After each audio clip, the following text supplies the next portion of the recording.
Hello,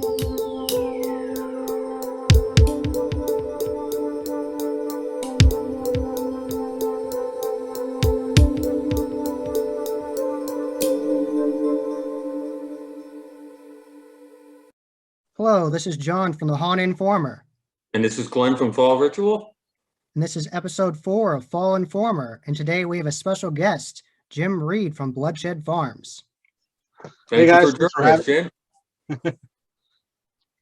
thanks for having me. Thank you. Okay. Essentially, I was a home haunter.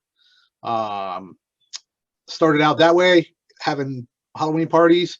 I went to another home haunt one year, and that's where my partner, Clark Fish, who runs the haunt with me, he was running another home haunt, and they were looking for volunteers because they had were starting a charity haunt at a Burlington County Prison Museum, which was here in my hometown, and they were looking for volunteers to help out that year.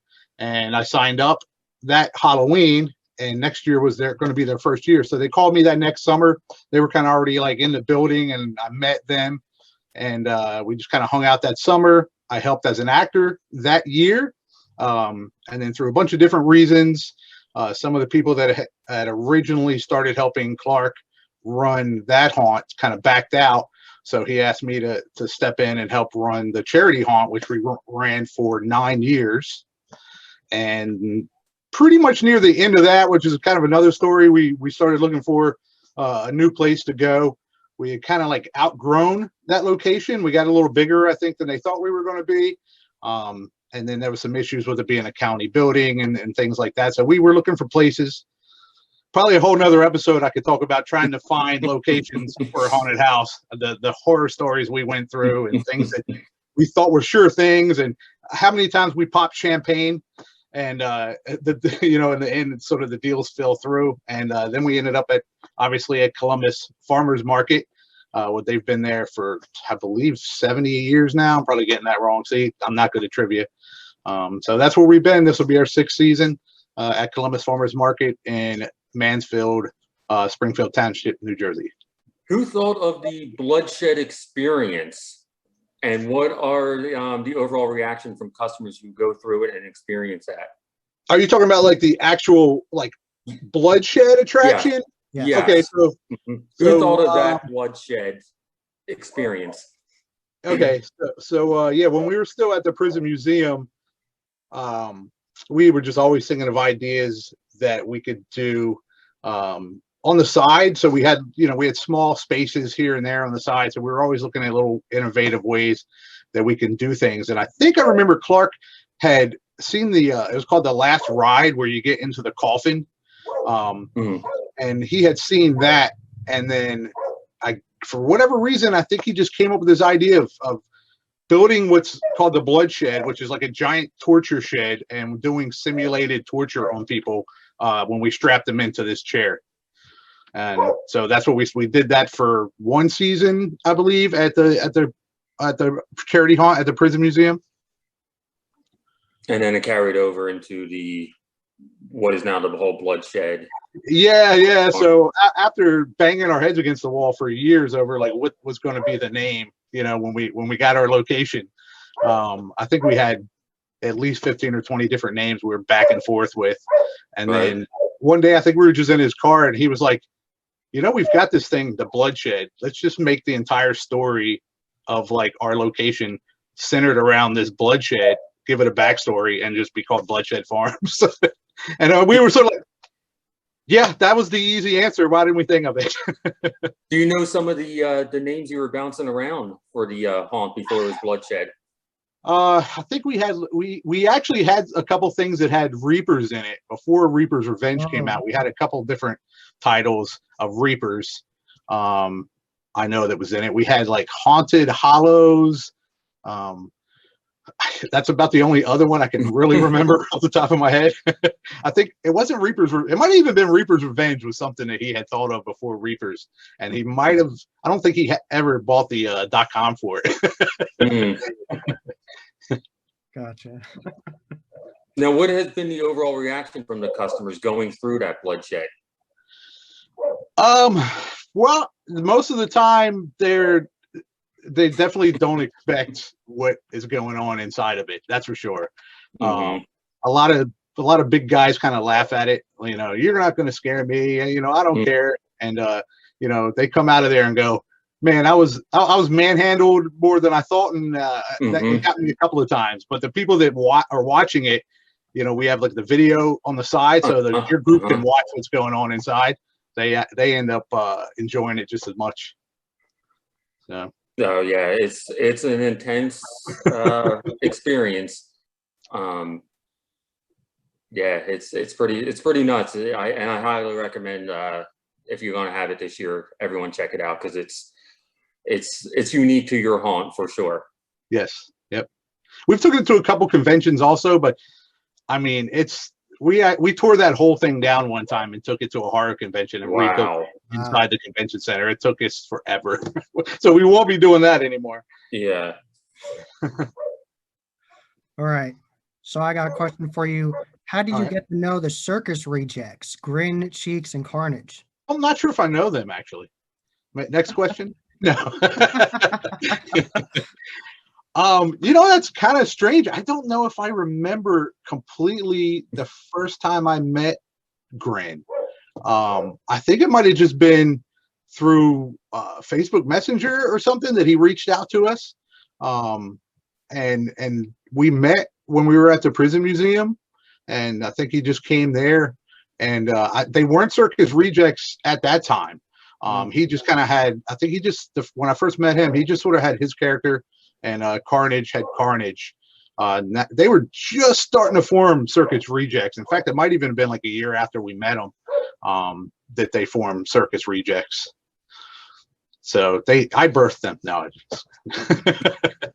You guys have one of the best gift shops in the haunt industry. I absolutely love your gift shop. Who creates those one of a kind and unique items in that gift shop?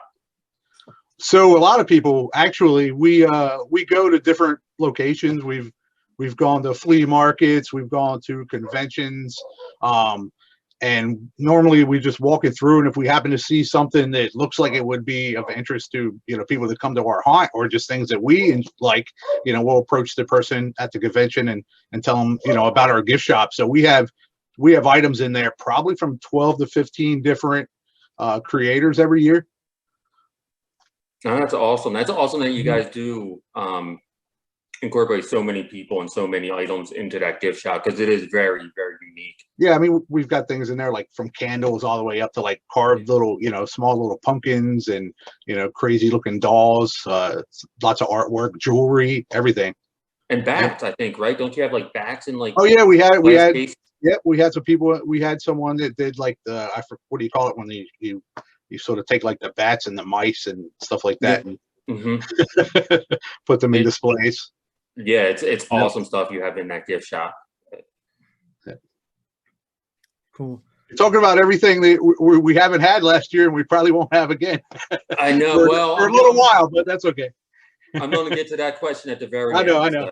So. I've never been to Bloodshed Farms, but I'd love to go to. Glenn has talked very highly about it, and it made me excited to go.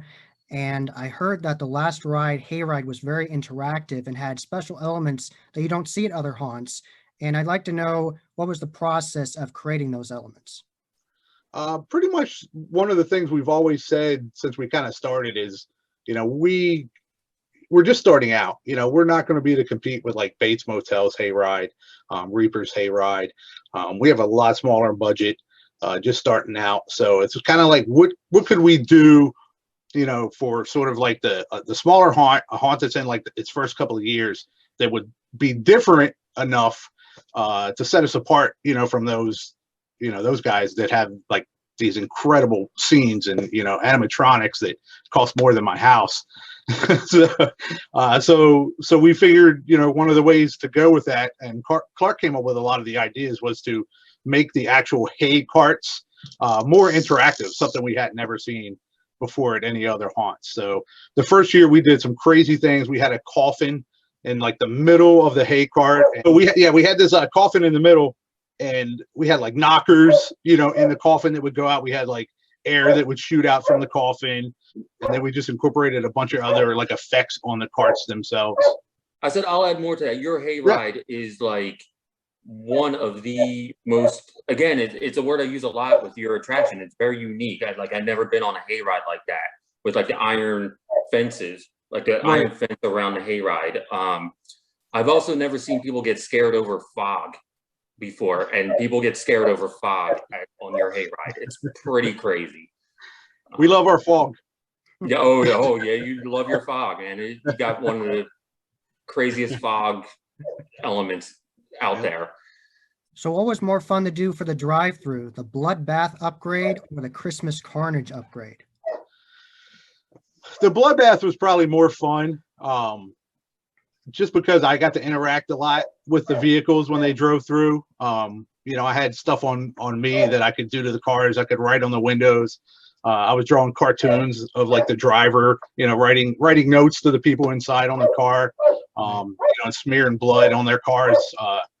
You know, the Bloodbath, it wasn't just about getting stuff on their vehicle, but it let us just touch their vehicle in general. So a lot more of it was just like shaking your vehicles, climbing in the back of pickup trucks as they were going along. So that was pretty fun. The Christmas thing, I am a Christmas guy. I love Christmas. I always decorate my house. But the Christmas thing is so much more work, just because it's like, it's so cold and there's so much that has to come down, you know, when Halloween is over, and we kind of have to leave everything up and just sort of add to that display. And now we're there in January instead of in, you know, November, trying to like take things down. So the actual night of doing the Christmas thing is great, but the kind of before and after is not quite as fun. Gotcha. So what have the best reactions been at Bloodshed Farms overall for all the attractions? What do you mean, like an individual thing that happened, or just Like overall, like what do people like the most? Like what their favorite part of the midway, the attractions? What's the general consensus? We try to pretty much every year do like exit surveys, and it kind of like varied a lot. I think the first year was our clown house was sort of like one of the things that everyone liked the most. So the year after that, we like really focused heavily on the asylum, and I think that it was like the clown house and the asylum were like fighting back and forth, right? With they were kind of like this friendly competition of like who was going to get the most votes, which really got the trail manager fired up for the next season. And he was going crazy building. I think you were there the year, Glenn, with the giant shack that we built in the woods. The like voodoo shack. I'm not sure if you ever saw that. That was our last year of running it. Yeah, I'm so not sure. A lot of things were like people were coming back on, man, like the trail is so much better, you know, this year. But yeah, overall it's kind of been like each year it seems like it's like been up in the air. Like this one, you know, it was the clowns, then it was asylum, then people like the trail. Now I have heard, and tell me if this is true or not, if you know the story. I heard someone actually threw up on the hayride, though. Yeah, we've had that happen, you know, a couple of times. I don't know if that person was scared or just came a little intoxicated. Okay. Or a little bit of both. Both. Okay. But, we'll say that they were scared for the. Yeah. But luckily, it was off the side of the hayride, not on the hayride itself.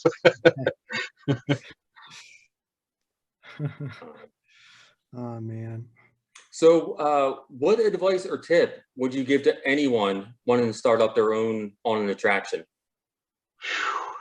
Research, definitely tons and tons of research. One of the biggest things for me is you need to not only go to the conventions, which unfortunately aren't, you know, they're coming back this year, you know, fortunately, but seminars, you can find them online. There's some you can pay for. There's DVDs. Just learn everything you can and go to as many places as you can. When you go to these conventions, talk to people, find out what they like. Owners will happily share information with you. You know, if you get to know some of your local owners, you really want to get to know some of the ones that have been in it the longest. You know, they're going to help you out. They're going to tell you, you know, what to do, what not to do. But it's really all about education. The few haunts that we know that we've tried to kind of help out in the past, that was sort of like one of their main things. Like the owners just sort of came at it as in like, oh, I love Halloween. Oh, I used to decorate my house. I can do a haunted house. And I've seen 2 or 3 of them not make it after a couple of years. So it's really about like knowing the industry more than you think you do. Right. I'm sure there's a lot. If you think you have enough information, you don't. Just keep going. Right. I'm sure there's a lot you got to know, and not only just the haunt aspect, but the whole business side of it too. Yeah, clearly my first couple of years was just every convention that we could go to, and it was just marketing after marketing after marketing, social media, just all that type of seminars, really on top of the, like, how to make tombstones. Like, sure, you need that, but the other stuff is almost probably more important than anything. Cool. I liked your marketing. I liked your marketing. I like the theme you have on your website. I like it. It builds suspense. I like it. Oh, thanks. Do you plan on opening all attractions this upcoming season? Like, as of right now, what is your thought process for the upcoming season? So it's kind of hard to answer right now. We honestly did just have a meeting a couple of days ago, but a lot of people don't know this. I think you do, Glenn, but last year, because of the COVID situation, we have sort of like a unique, kind of, I don't want to say like unique position, but some haunts, we have to get a lot of permits from the township, and there's a lot of other haunts in New Jersey that are like, what are you getting? I've never heard of this, so it kind of falls on like your township. Possibly if you're like a private owner, that could be, a little bit different, but there's something in the same township we're in is the Burlington County Farm Fair. And it's probably one of the biggest fairs in New Jersey. And when they canceled last year, we knew it was going to be like tough for us to get our permits also, because they usually run in like June or July, I think. So with the whole COVID thing going on last year, it did not look good for us at all. The township was pretty much saying like, there's no way, you guys are going to be able to open. So the Columbus Farmers Market, they ended up cutting a deal with like another business and leased out a small section of the property right where we do our event. So we ended up having to like shift our area back only like 50 or 60 yards last year. So we had to tear a bunch of stuff down last season to make some space for them. So it kind of was worked out. I hate to say that COVID almost gave us a new like perspective on what to do last year, because we were kind of like, how are we going to get these things rebuilt in time? And then we're like, we're probably not going to open anyway. So I guess it's, everything sort of worked out. That said, we went with the drive-through. So we focused on, we had about a month, I think, when the township finally kind of said we could go with the drive-through event, which was the only thing we were allowed to do. So in that month we spent, we got the road paved so that it was safe for, vehicles, and just the logistics of running that, and got through all that. So worked out fairly well, I think. But here we are this season, and we're sort of in limbo again with our permits. They just canceled the farm fair. So they're not going to be having it this season. So the fact that a lot of our stuff is still not rebuilt, we're pretty sure we're just going to end up going with the drive-through event one more season this year. Well, what's good about that is we're just, from now till October, we're going to focus completely on revamping and doing everything we can to make this drive-through like an incredible experience this year. Great. Definitely. Yeah, I mean, it was a great drive-through. It was a very unique. I've personally never done anything like it. I'm sure everyone who went through it never did anything like it. I thought you did a great job. I know there was a lot of people complaining on social media about it wasn't run smoothly, but I personally thought you did a great job with it. I'm curious to see if all you're focusing on now is that, like you said, you had a month to do it, and you pulled it off. This kind of goes back to, you know, your question about people getting into the haunt industry for the first time, right? There was nothing, no one was doing a car drive-through. So Right. there was nowhere we could go and learn about timing of cars and you know, and we just had to almost sit down and just be like, this can happen, this can happen, this can happen. How do we prevent this? What happens if this happens? You know, and just try to mitigate all of those things. And then obviously the very first night we had cars breaking down while they were in the middle of the drive.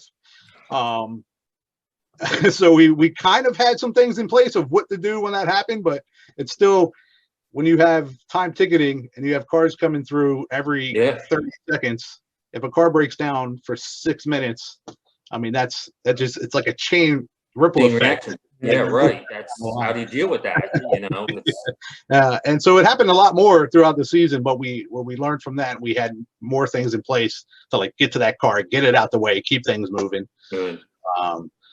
So I think it was almost like a learning experience from day one last year till like the last day. And then Christmas, I think, ran, you know, fairly smoothly because we had already kind of worked out all the kinks. So hopefully, you know, it's like a year under our belt of experience. So hopefully we can really improve upon it this year. Nice. Yeah, and not only that, the actors themselves have got to get used to that. They were not used to having cars constantly, you know. At least with the hayride, there's a break in between from each wagon. Now with a constant flow of cars, actors got to, you know, have no break. And that's, you know, exhausting to do. It was exhausting for the actors for sure. As much, I mean, we literally shook people at the end of the. We had actors throwing up from just being so exhausted, you know, last year. You know, we're shaking actors like, take a break. You know, you must take a break. And they're like, no, I don't want to miss a car. I don't want, you know, where you're 5 hours in, take a break. And that's why I appreciate haunt actors. That's why I always, you know, in all my reviews, I appreciate everything those guys do. You know, all the haunt actors, owners, behind the scenes guys. It's just unbelievable what you guys pull off.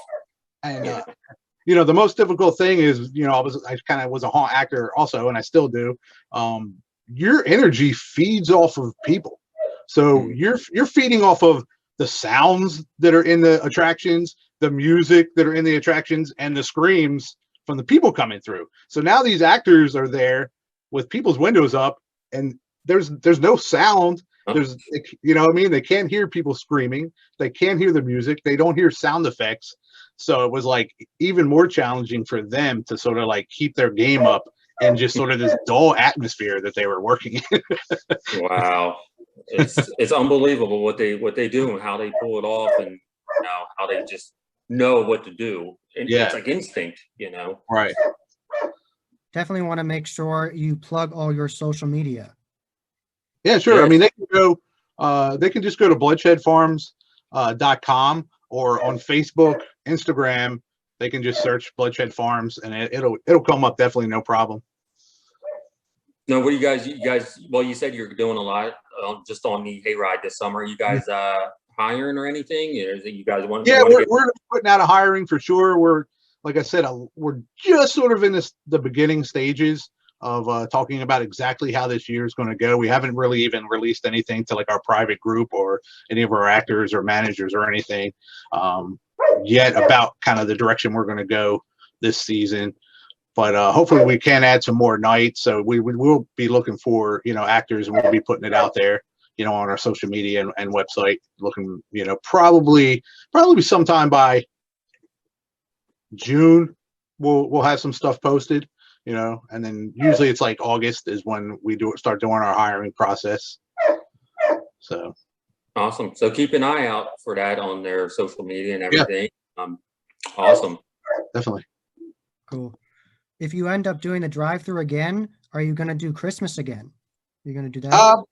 We haven't decided. We probably won't decide until we see exactly like what happens with the township and with the you know, the approvals and stuff that we get.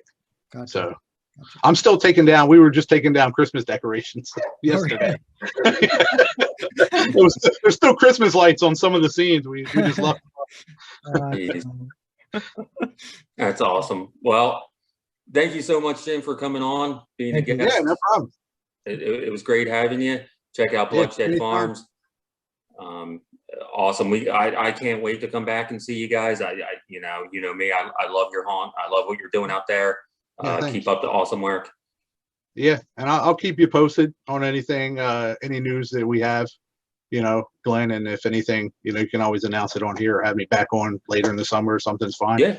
Yeah, Cool. awesome. As long as you want to do more or you got more information, pass it along. And like I said, we try and keep up on all haunt industry of what's going on and throughout the summer. Yeah. So awesome. Right. Well, thank you so much, Jim.